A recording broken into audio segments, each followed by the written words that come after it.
لله نحمده ونستعينه ونستغفره ونؤمن به ونتوكل عليه ونعوذ بالله من شرور أنفسنا ومن سيئات أعمالنا من يهده الله فلا مضل له ومن يضلله فلا هادي له ونشهد أن لا إله إلا الله وحده لا شريك له ونشهد أن سيدنا ومولانا محمدا عبده ورسوله أما بعد فأعوذ بالله من الشيطان الرجيم بسم الله الرحمن الرحيم يا أيها الناس اعبدوا ربكم الذي خلقكم والذين من قبلكم لعلكم تتقون الذي جعل لكم الأرض فراشا والسماء بناء وأنزل من السماء ماء فأخرج به من الثمرات رزقا لكم فلا تجعلوا لله أندادا وأنتم تعلمون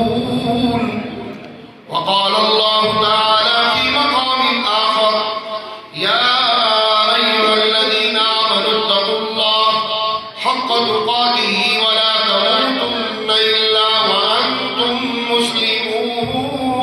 مسلمون يا أيها الذين آمنوا اتقوا الله وقولوا قولا سديدا يصلح لكم أعمالكم ويغفر لكم ذنوبكم ومن يطع الله ورسوله فقد فاز فوزا عظيما وقال الله تعالى في مقام آخر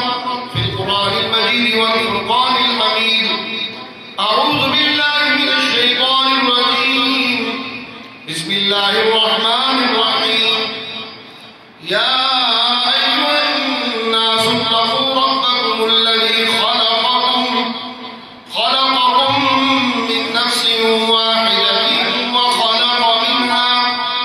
وخلق منها زوجها وبث منهما رجالا كثيرا ونساء واتقوا الله الذي تساءلون به والأرحام إن الله كان عليكم رقيبا وقال الله تعالى في مقام آخر يا أيها الذين آمنوا اتقوا الله ولتنظر نفس ما قدمت لغد واتقوا الله إن الله خبير بما تعملون قال النبي صلى الله عليه وسلم النكاح من سنتي أو كما قال عليه الصلاة والسلام فقد قال النبي صلى الله عليه وسلم فمن رغب عن سنتي فليس مني أو كما قال عليه الصلاة والسلام صدق الله مولانا العظيم وصدق رسوله النبي الكريم ونحن على ذلك لمن الشاهدين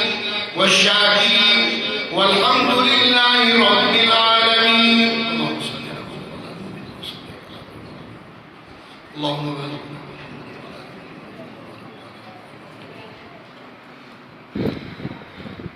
عبد الخالق بن قاري الشيخ